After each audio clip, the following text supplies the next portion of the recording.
I do know, like, I enjoy that place that we get to go to in these ultras where it hurts really bad. I think that's pretty cool.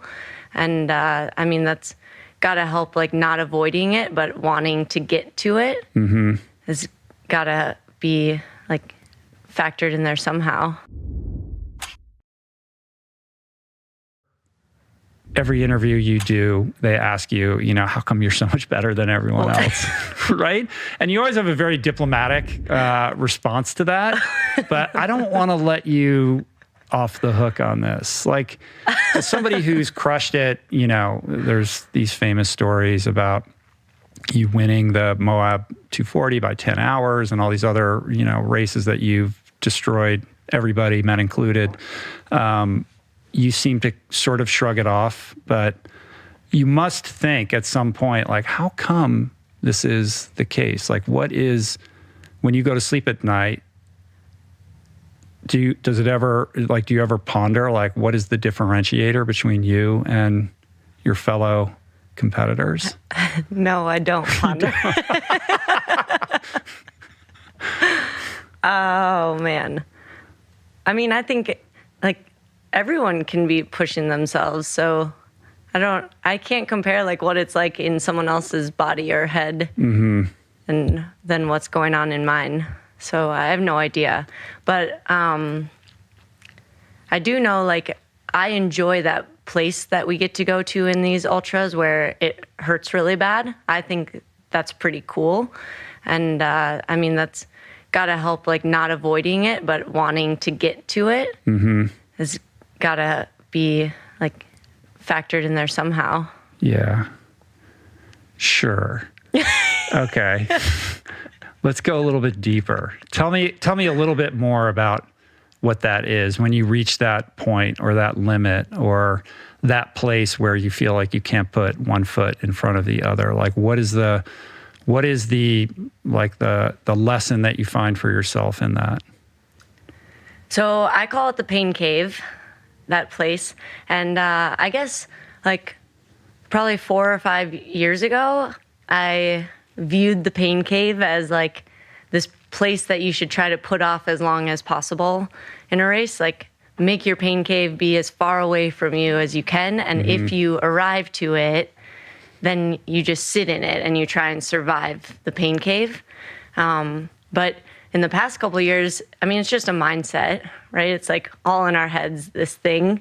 And in the past couple of years, it's been the place I want to get to. So, like, changing it to a place where I get to celebrate that I made it there. And then that's where the work actually happens. So making the pain cave bigger is how I view it instead of, like, pushing the pain cave away. And I think, I mean, our minds are so powerful. So even just, like, changing the storyline makes it a whole different game. Right.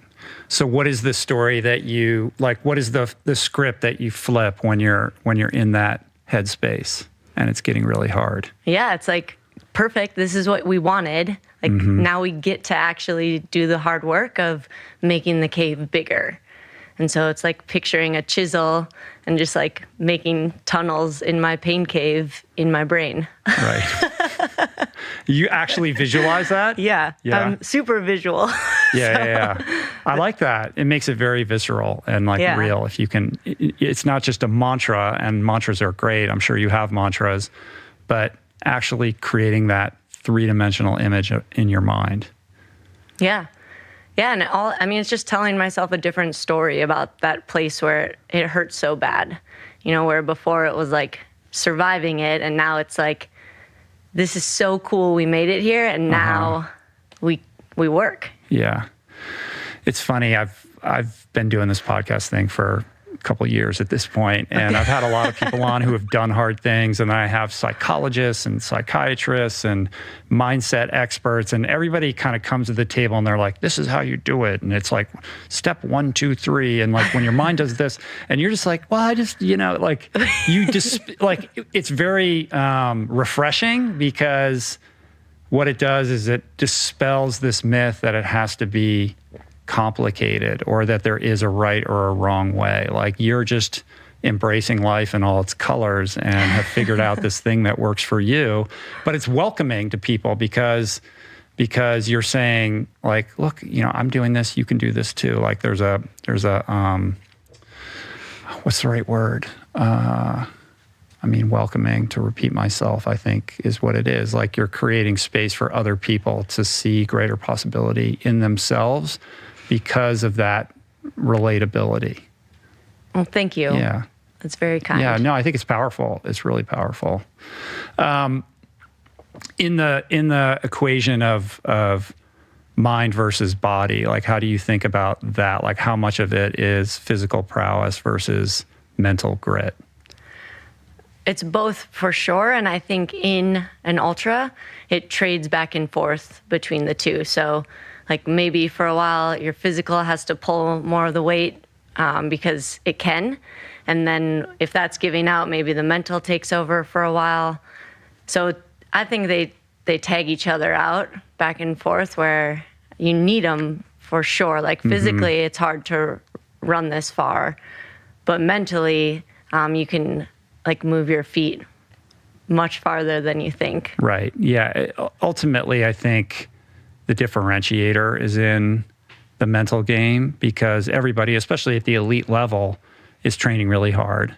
And there's only so much training that you can do before you get injured or you overtrain, right? So when you toe the line at the starting line, you can be assured that everybody who's a threat to your, dominance has put in the work that you've put in, right? So the person who's going to win, it's going to come down to who's going to crack mentally when the tough gets going.